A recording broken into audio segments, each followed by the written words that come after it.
Hey guys, what's going on? Vanity here, I'm back with another tutorial.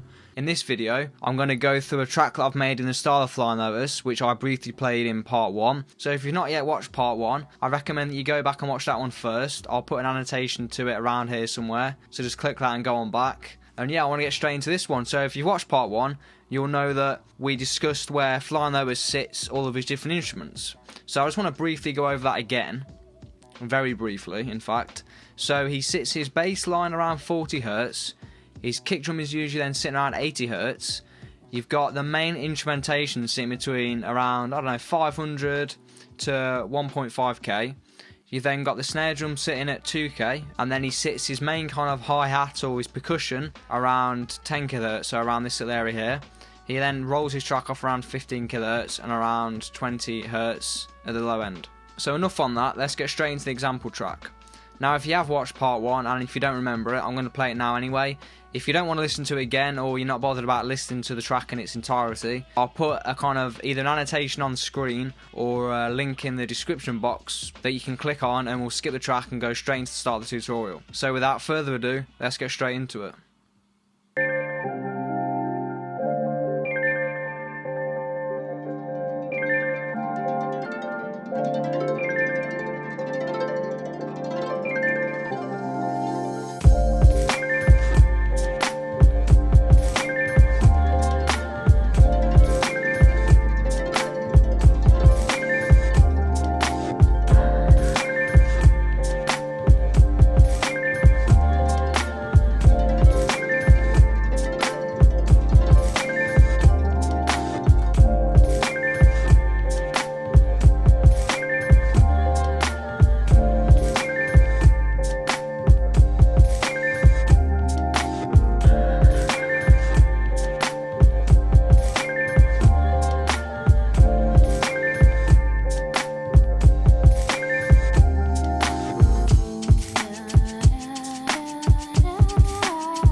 Alright, so that's the track, as you can hear, very much in the style of Flying Lotus.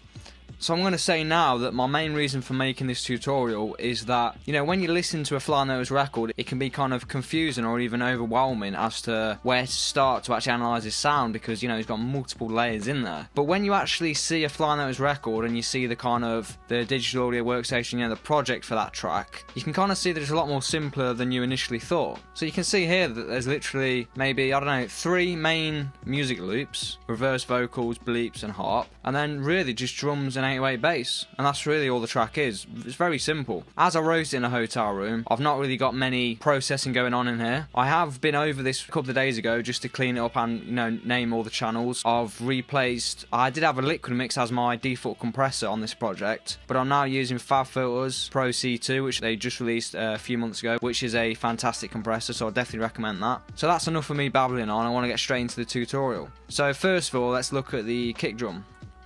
So I'll just play the kick on its own, set the loop brackets up.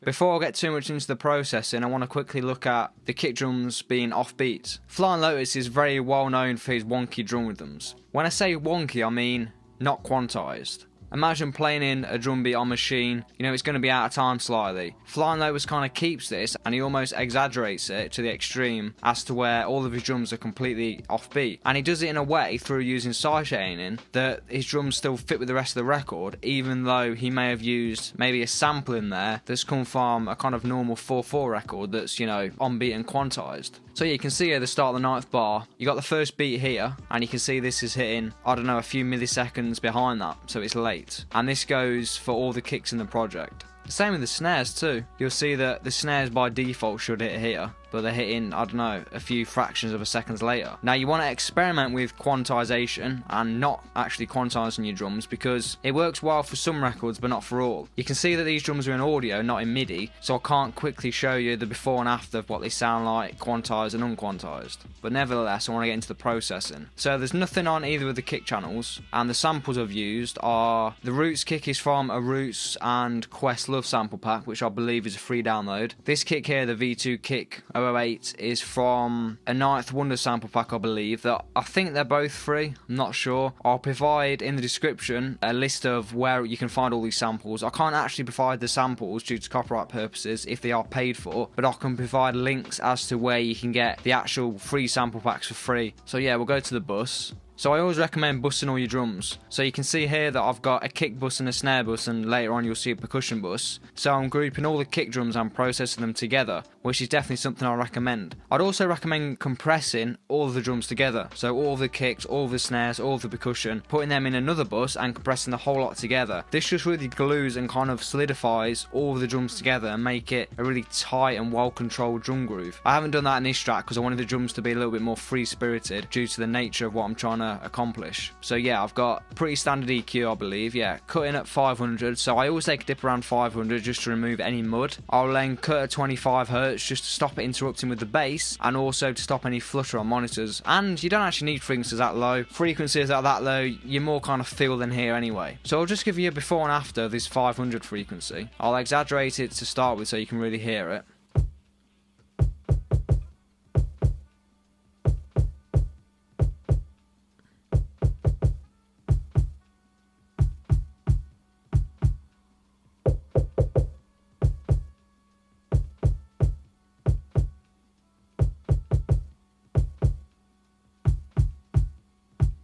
So you can hear how that instantly cleans up the sample straight away. Very good little trick to use. And the compressor, I've used the preset Groovy Glue 01. Not sure why I picked that one, but it obviously worked. There's nothing really to talk about here.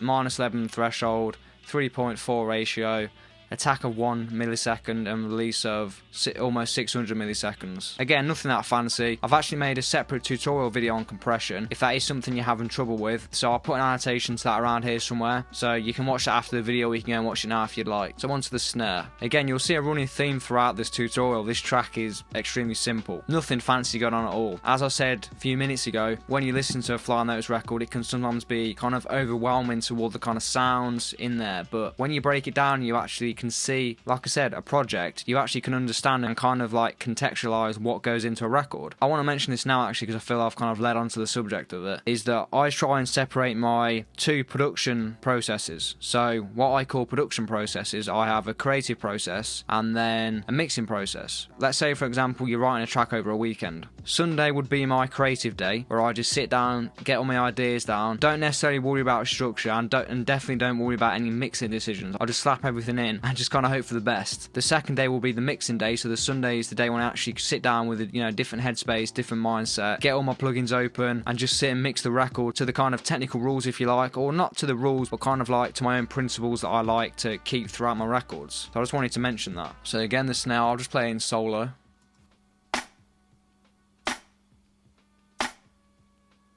I say snare, it's really just two claps laid together.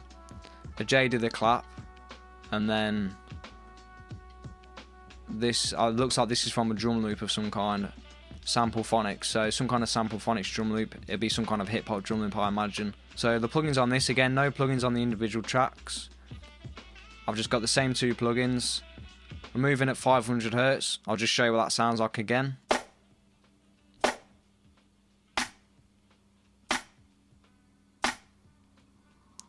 And the compressor. Again, nothing fancy, very simple. using the snare snap preset, and together they sound like.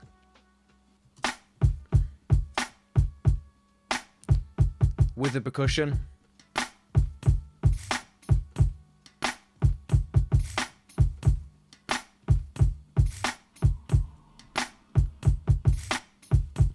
The percussion is ended in MIDI, which I sequenced on, must have just been on my keyboard, I guess. You can see here the old liquid mix compressor I was using, I've now switched out and just put a glue compressor on there, which is just a standard stock Ableton plugin. Nothing fancy again. Like I say, it's a very simple track. The one thing that I've got to apologise for in advance is this bleep loop, because I do imagine that a lot of people might be watching this tutorial in order to find out how to make some kind of like Flying Lotus synth sounds or some Flying Lotus music sounds. Generally, I think it's kind of like people have trouble with the music side of things than the drums. The drums are kind of self-explanatory, but I feel like the music can sometimes be quite confusing. So this is the Bleeps Loop, if you don't know what I'm already talking about.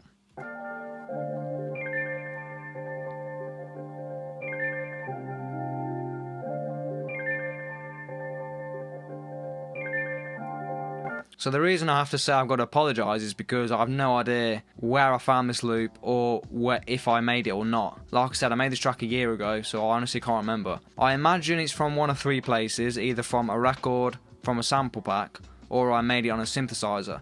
Now, it doesn't sound like it's something I would have made, and it doesn't sound like something that's off a record. So it leaves me with option one, which is from a sample pack. For the last 2 years, I've only really used Samplephonics sample pack selection. So I'm guessing it's from some kind of Samplephonics hip hop pack or Future Beats or Wonky Electronica, something around there. If you go and buy some of the packs, download them, whatever, I'm sure you'll find the sample in there. The harp as well is from the same place, this sound.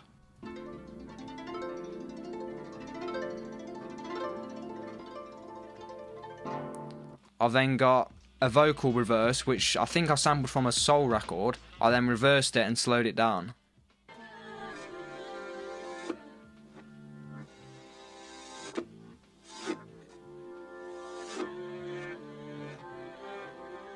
Again, this was a creative decision, so it's not something I can explain as to why I did this, but I was just experimenting and it sounded great in the record.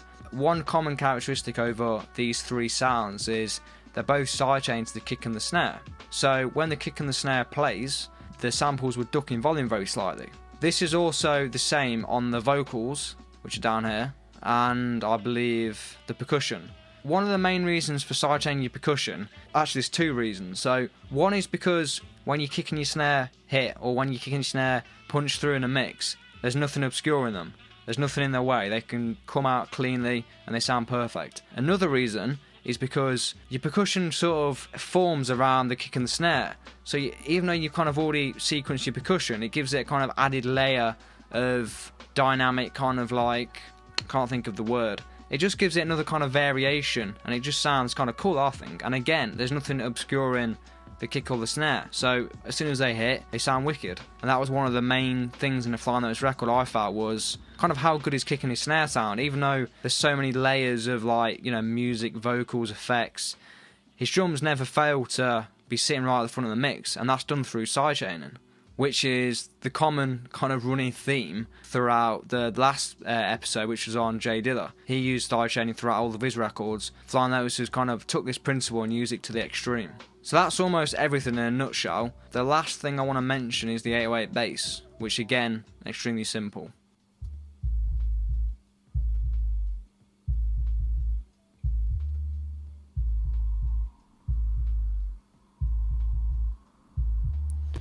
I actually recommend making 808s in massive now, because you have way more control over the sound and you can get a better kind of sequence to them. That's something I do. These obviously, as you can see, were just audio files from some sample pack. Again, the same two plugins. The one I want to talk about is the Max Bass. Now, if you've watched the Jay Dilla episodes, I apologise because this was also featured in there. I'm not sponsored by Waves, but I wanted to mention it again because I think it's a fantastic plugin that everyone should be using. In a nutshell, the Max Bass adds harmonics further up into the frequency spectrum. So think about when you're playing music on your phone, your laptop, or maybe through TV speakers, the bass isn't there, it's always missing, especially on records that haven't been mixed by a professional mix engineer. Now, this is because whatever system you're playing it on, now obviously doesn't have the technology to reproduce these, subsonic frequencies almost. So what the max bass does is it adds harmonics of the bass higher up into the frequency spectrum. So you can see here it's adding harmonics, almost all the way, probably actually past 300 Hz. So you can see the controls here. You can mix between the original bass and your max bass, and you can also listen to them in solo down here. So that's something I wanted to mention. Definitely experiment with that because I think it's a great plugin. I'm trying to think what else I can talk about because I don't actually script these tutorials because I kind of want to go off on these tangents because I feel like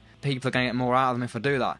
If I script them, they're going to be kind of dry and boring because, as you can see, there isn't a great deal actually on this track I can speak about. It's very simple. But I wanted to show you it very simple because I feel like there's a lot of people, I'm not knocking any producers on YouTube, but there's a lot of producers, audio engineers, audio professionals that when they're demoing a track, they show it in like a final sort of polished state when it's been professionally mixed, professionally mastered, it's been run through like state-of-the-art analog equipment. And I'm sure some producers, as I did when I was starting out, sit at home and are kind of crying and just like, why can't I get my sound to sound as good as that? You've got to understand that a lot of music producers, a lot of kind of beat makers as well, they don't actually mix their own records. They especially don't master them. But a lot of people don't mix them. You've got to understand that when you're watching these tutorials, you've already spent hours and hours kind of perfecting the mix. So I want to show you this raw one to kind of show you how little is on this. There's very little plugins. Apart from EQ and compression, there aren't any other plugins. Besides that max bass plugin, there's just EQ and compression and reverb. They're the only 3 plugins I'm using, so there's nothing fancy at all. Besides maybe the sidechain compression, but that isn't really that fancy. So you can see that even though there's nothing on this track, it still kind of fits together because I've picked the samples in a way that they already fit together without having to be processed much with audio effects. So I've not had to kind of sit them together. They've all kind of just, sit together naturally. And this is something that just comes through, years and years of making music. It doesn't happen overnight. It's definitely a very long and stressful process, I can tell you that. You'll get to the point where you can just pick and choose sounds and you'll know in your head that they'll fit together. And this is kind of exactly what happened in this project. There's no other way to explain it than to just put it down to experience. So the last thing I wanted to mention is the reverb. So I use Ultiverb 7 by AudioEase, which I think is the best reverb out there. And I've literally tried every single reverb you can think of. So the reason I think this is great is because you just have to look at the impulse responses. Look at all these options. And you've even got impulse responses in cars. Please comment below and tell me what other reverbs or reverb plugins have got impulse responses from fire trucks. I don't think there is another one. You got fire trucks, cabins, you got Volkswagen Beetles, Honda Element, I don't know what that car is, vans, and then if you go back to the page, the main page, you've got aircraft, train and boat, public spaces, mausoleums, stadiums, and you've even got studio as well, so incredible plugin. It's very costly, but I kind of think of it the same as, when you're investing in a good piece of equipment that's going to last you some time, even though these are digital effects and they can't necessarily break like, physical equipment can, they still can kind of go out of date quite quickly, especially if they're not updated regularly, and especially if they've not got a great deal of amount of control over the reverb parameters. And this one has. You can see here, you've got waveforms, waterfalls, EQ curves, impulse response info, which tells you the engineer who made it, the length of it, the input, the output, and then a bit about the actual impulse response. And you've even got a map as to where the impulse response was made. So yeah, incredible plugin, definitely recommend that. I think that's everything. I just want to play it again.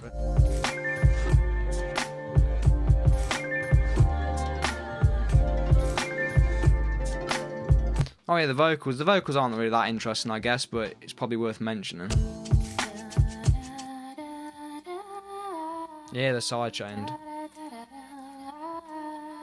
I think I was playing this in the university studio where I'm currently studying still. One of my friends was walking past, I just pulled her in and got her to do kind of some harmonies over this track. Obviously there's no vocals you can hear. She didn't write anything to it. It was just literally a few second or a few minute job. I just felt like I wanted to add an extra kind of element or layer to it. I also wanted to sidechain, so I never actually experimented with sidechaining vocals, so I wanted to try that and just see how it sounded. Turned out it sounded pretty cool, so I was happy with it. So yeah, I think that's everything I want to mention. There's nothing else that's that interesting.